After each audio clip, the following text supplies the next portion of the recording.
गुरु दक्षिणा में हाथ की उँगली, पैर, अंगूठा, गर्दन ये सब माँगने का जो रिवाज है ना अब जाता रहा है।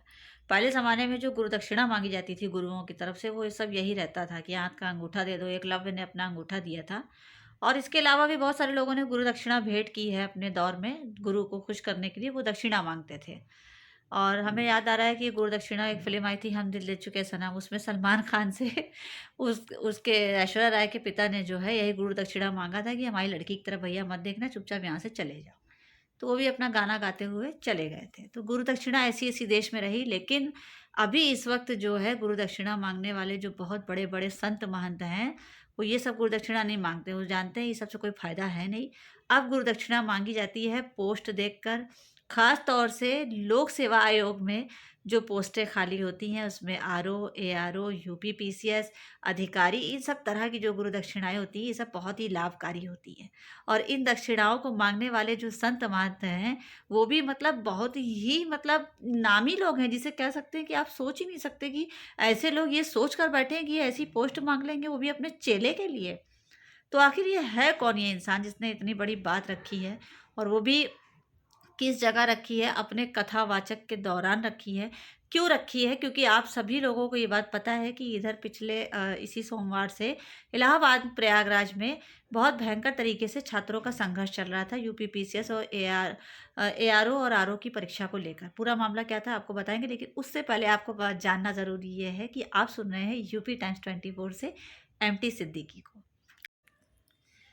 प्रयागराज जिसका नाम अभी अभी रखा है उत्तर प्रदेश के मुख्यमंत्री योगी आदित्य जी ने, उसको पहले इलाहाबाद कहा जाता था। इलाहाबाद में बहुत बड़े पैमाने पे बच्चे जो हैं IAS PCS UP PCS RO ARO और इससे रिलेटेड एससी और क्या कहते हैं ये इनकम टैक्स ऑफिसर, ये सब तरह के जितने भी एग्ज़ाम निकलते हैं उत्तर प्रदेश की, इसकी तैयारियां करते हैं। और बहुत नज़दीक से मेरा देखा हुआ है 2008 में करियर कोचिंग का ये एक्सपीरियंस मेरा खुद का रहा है कि बच्चे वहाँ पर जो सिविल लाइन है वहाँ पे बड़ी तादाद में इस चीज़ की तैयारी करते हैं। वहीं पास में लोक सेवा आयोग भी है। थोड़ा-सा आप आगे बढ़ेंगे इलाहाबाद में तो लोक सेवा आयोग से थोड़ा पास में ही हाई कोर्ट भी है। मतलब सारे सिविल टाइप की जितनी पढ़ाई होती है, सिविल टाइप के जितने अधिकारी होते हैं, सब वहीं आस-पास रहते हैं। अब मामला ये हो गया कि यूपी पीसीएस का जो एग्ज़ाम काफ़ी दिनों से टलता चला आ रहा था, उसकी 3 बार डेट पड़ी।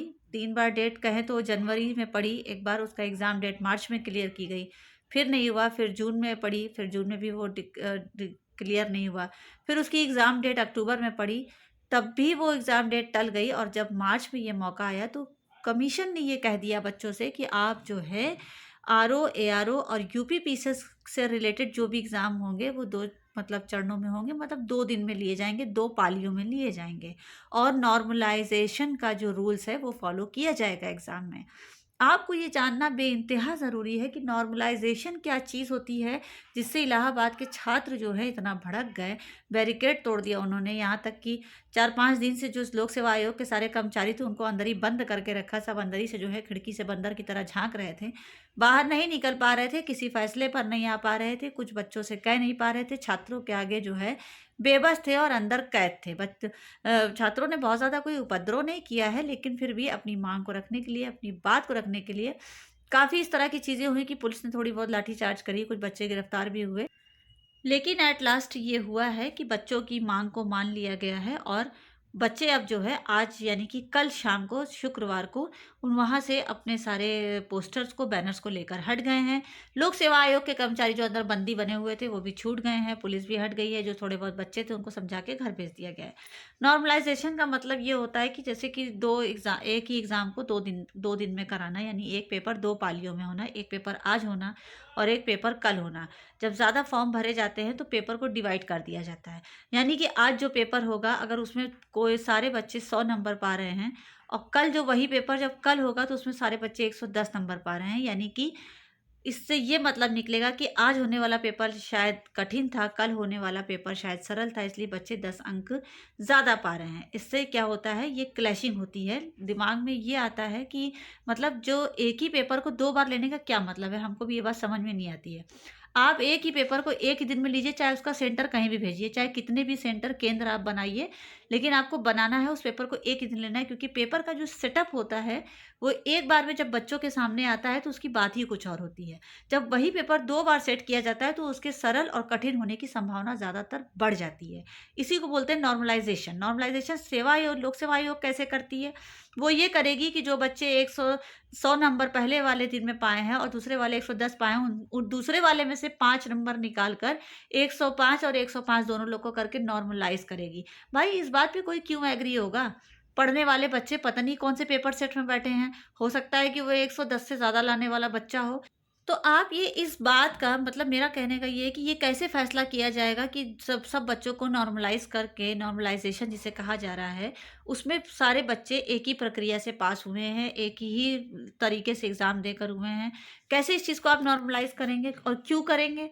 आप एक पेपर सेट बनाइए, 1 दिन में एग्ज़ाम लीजिए। अब चाहे 100 में से बच्चे को 90 अंक मिले, किसी को 80 मिले, किसी को 100 में 100 मिल जाए, किसी को 95 मिल जाए। ये देखिए, ये काबिलियत पर डिपेंड करता है। लेकिन आप बच्चों के पेपर को 2 पारियों में एक ही पेपर को लेके नॉर्मलाइज़ेशन का रूल लगाना, ये बच्चों को बर्दाश्त नहीं था, क्योंकि सबको अपनी-अपनी पढ़ाई पे कॉन्फिडेंस होता है।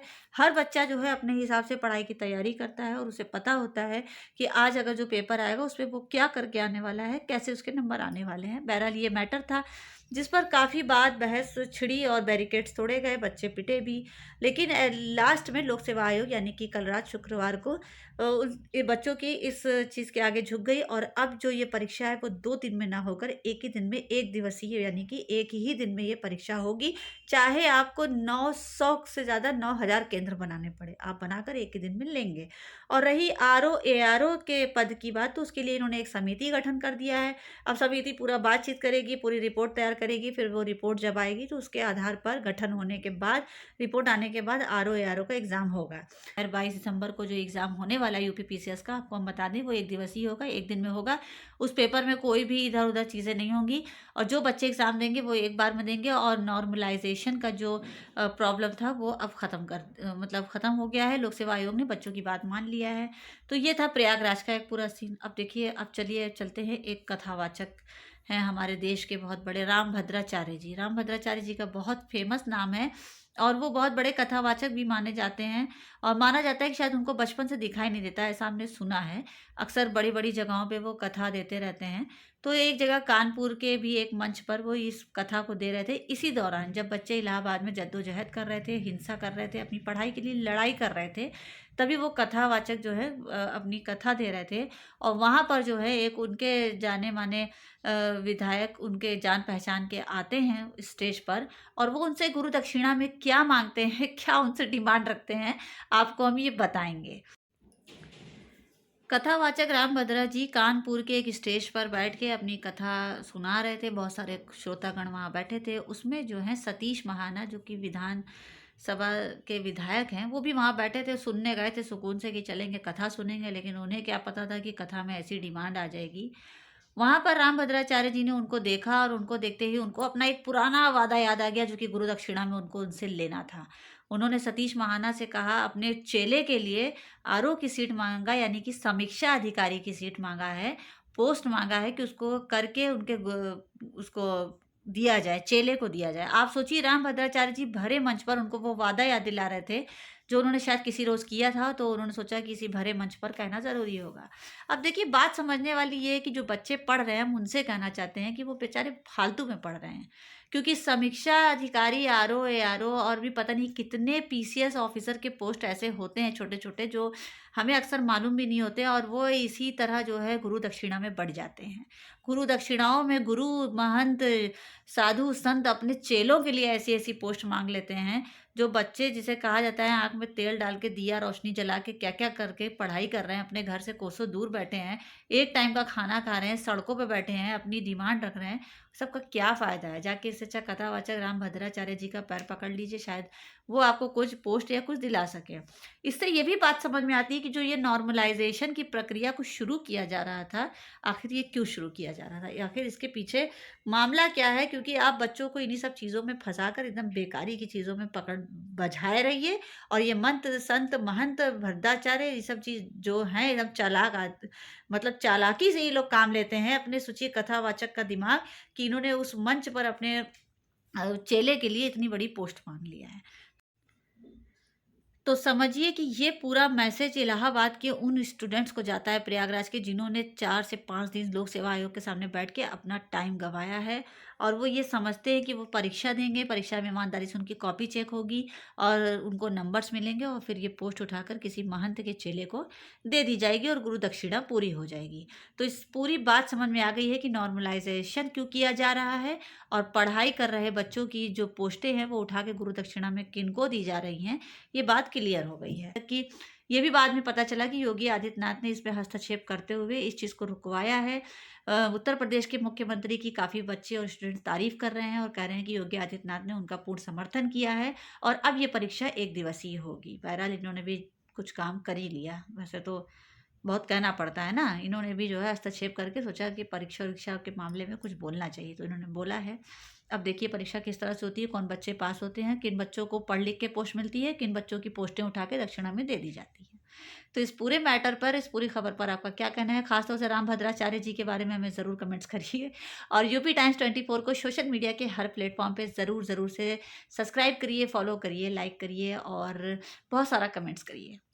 आज के लिए इतना ही। जय हिंद, जय भारत।